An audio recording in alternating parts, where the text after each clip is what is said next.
جن کو یہ علم ہو جائے کہ اللہ پاک بہت غور سے سنتا ہے، تو پھر وہ اپنی کہانی کسی اور کو نہیں سناتے۔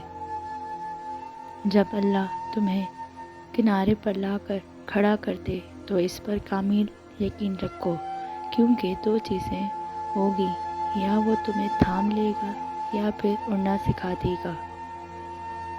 اپنے رب کے سامنے اپنی کمزوریوں کا اعتراف سچے دل سے کیا کرو، وہ انہیں تمہاری قوت بنا دے گا اور انہیں سے تمہیں مضبوط کر دے گا۔ بے شک اللہ ہر چیز پر قادر ہے۔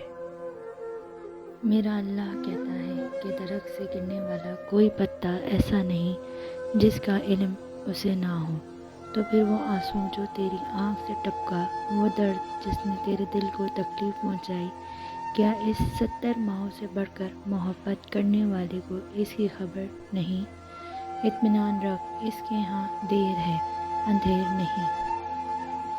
اللہ جب کسی کو اپنی طرف لانا چاہتا ہے تو اسے کسی کے ہاتھوں ضرور توڑتا ہے، تاکہ اسے احساس ہو جائے کہ اللہ کی محبت کے آگے باقی ساری محبتیں فنا ہیں۔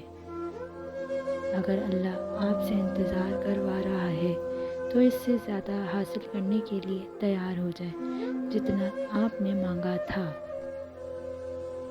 جب آپ رب سے محبت کرتے ہیں تو وہ آپ کے دلوں میں صرف ان لوگوں کو بسنے دیتا ہے جو آپ کی محبت کے اہل ہوتے ہیں۔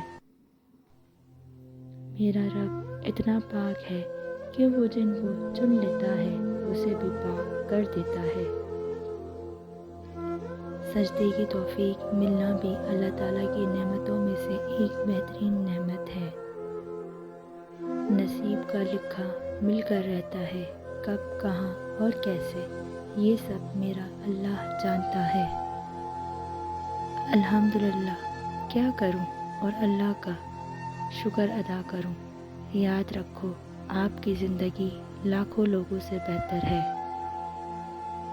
یوں تو وہ دلوں کے حال جانتا ہے، مگر وہ چاہتا ہے کہ اس سے مانگا جانا یہ رب کی شان ہے، کیونکہ وہ بادشاہ ہے۔